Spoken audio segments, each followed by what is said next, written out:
بسم الله الرحمن الرحيم إن الحمد لله نحمده ونتوب إليه من شرور أنفسنا ومن سيئات أعمالنا من يهد الله فلا مضل له ومن يضلل فلا هادي له ونشهد أن لا إله إلا الله وحده لا شريك له ونشهد أن محمدا عبده ورسوله يا أيها الذين آمنوا اتقوا الله وابتغوا إليه الوسيلة وجاهدوا في سبيله لعلكم تفلحون يا أيها الذين آمنوا اتقوا الله وقولوا قولا سديدا يصلح لكم أعمالكم ويغفر لكم ذنوبكم ومن يطع الله ورسوله فقد فاز فوزا عظيما رب اشرح لي صدري ويسر لي أمري واحلل عقدة من لساني يفقهوا قولي.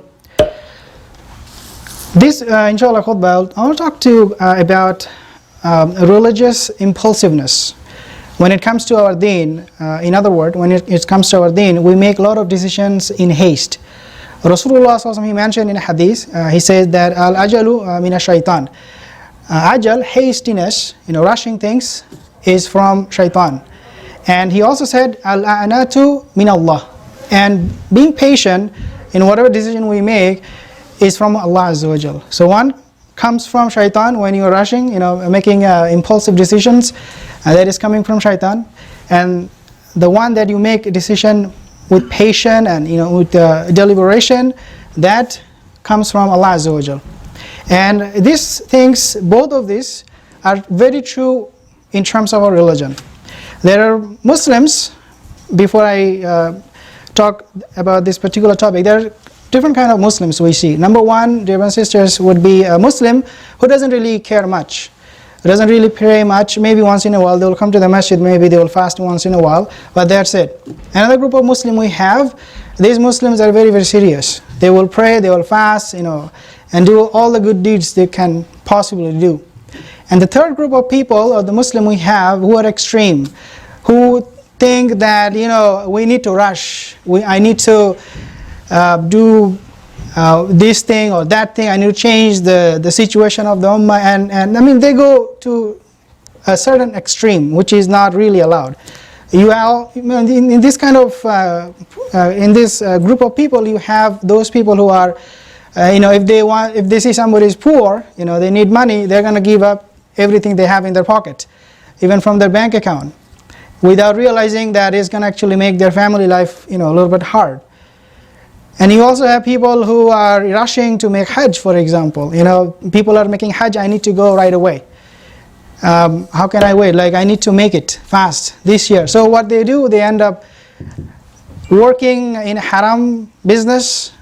Sometimes they go in debts because they have this rush, this impulsiveness that I need to do things, Hajj this year right away. I cannot wait. So this group of people, and also we have in this same category of people who are waiting to change the ummah. We see, for example, if you're following the news, Shamima Begum, she is a UK citizen. At the age of 15, she left UK and she went to Syria, and she wanted to join this extremist group. And the reason for that was because she wanted to do something for the ummah. I need to go there and fight jihad and change the situation. And being at that age, it is easy for people to get very impulsive, and this is exactly what she did. So this group of people, they want to change, they want to do something overnight, they want to give up everything. Even people during the time of Rasulullah, they used to argue with him that be just. In fact, in one occasion, we know the story, this guy, he said to Rasulullah, have adl. So Rasulullah said, if I don't have justice, who else will have? So we see, dear my sisters, this category of people, they are with us, they are living with us, and it doesn't have to be only in terms of religion. It can be also, when we make our worldly decisions. It doesn't have to be related with the religion itself. It is easier said than done to find a solution, because a lot of the people in this category, they will, first of all, deny that they are that way. Second of all, if you tell them, what you're doing is wrong, they will say, no, whatever I was doing is the right thing to do. And Allah Azza wa Jal, this is how He created us. In the Quran, Allah subhanahu wa ta'ala said, "Khuliqal insanu min al-ajal," that we have created a human being in haste. So as human being, we are going to be always rushing things, hasting things, so that these things can be done right away.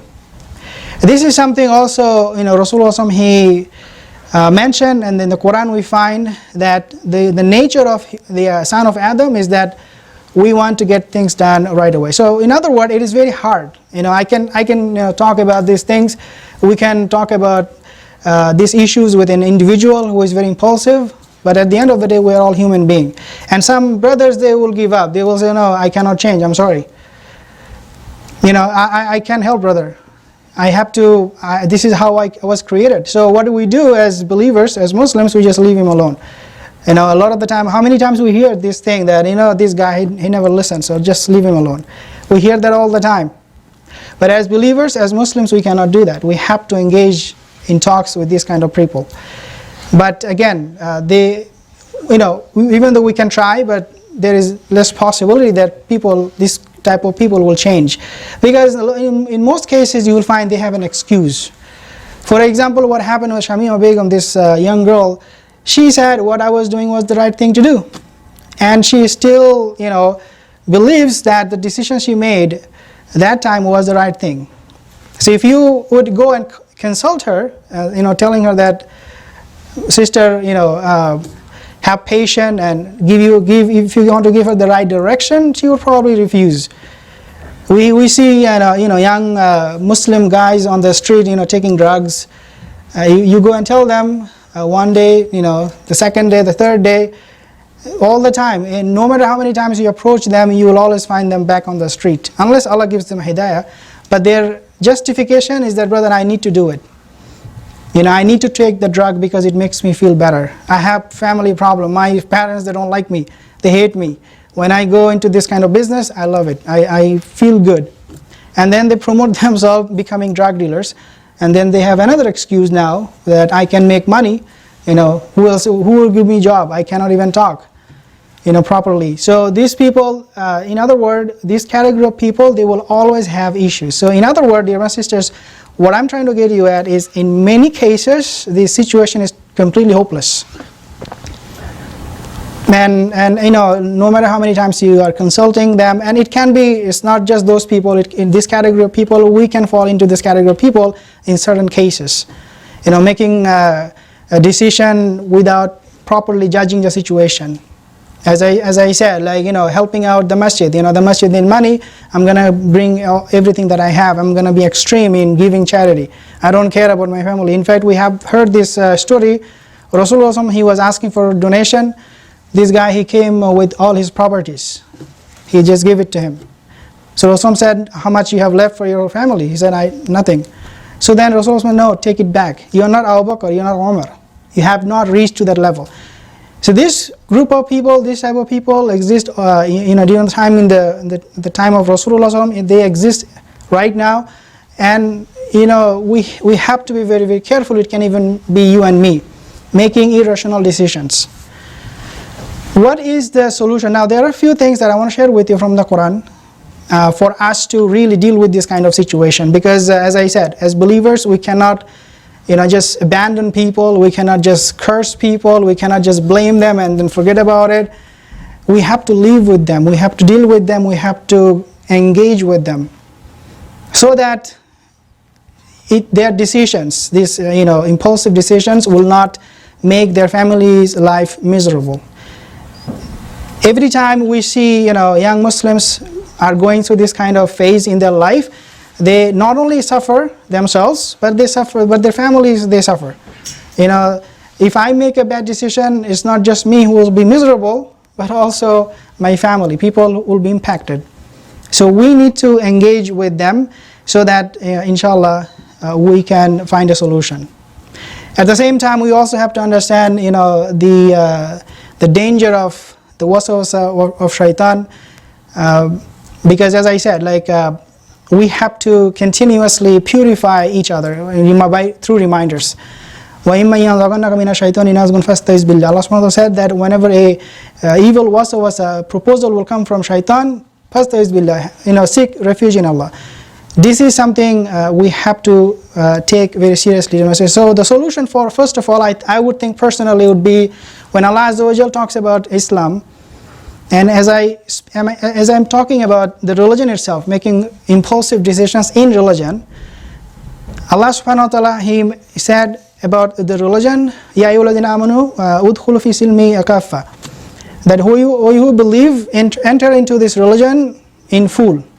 Wala tattabi khutuwati shaitan, and do not listen to the khutwa of shaitan. So the first thing that we can do in order to get over this impulsiveness in this kind of like irrational decision making in our life is that we have to understand and take Islam as a whole.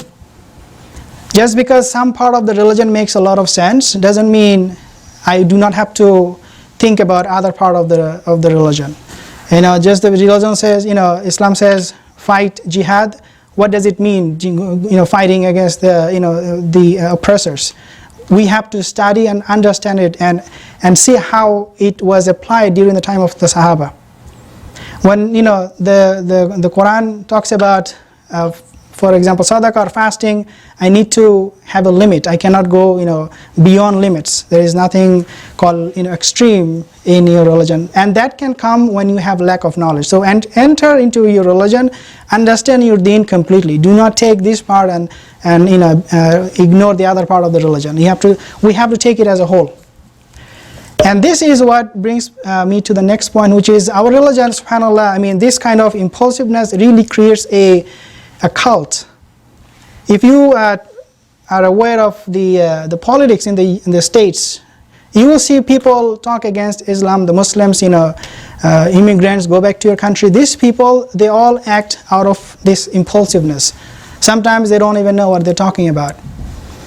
So when you have this kind of irrationality in your personality or the way you think, then we have to always, dear brothers and sisters, understand that this is not a cult. We cannot change things overnight. It will take time.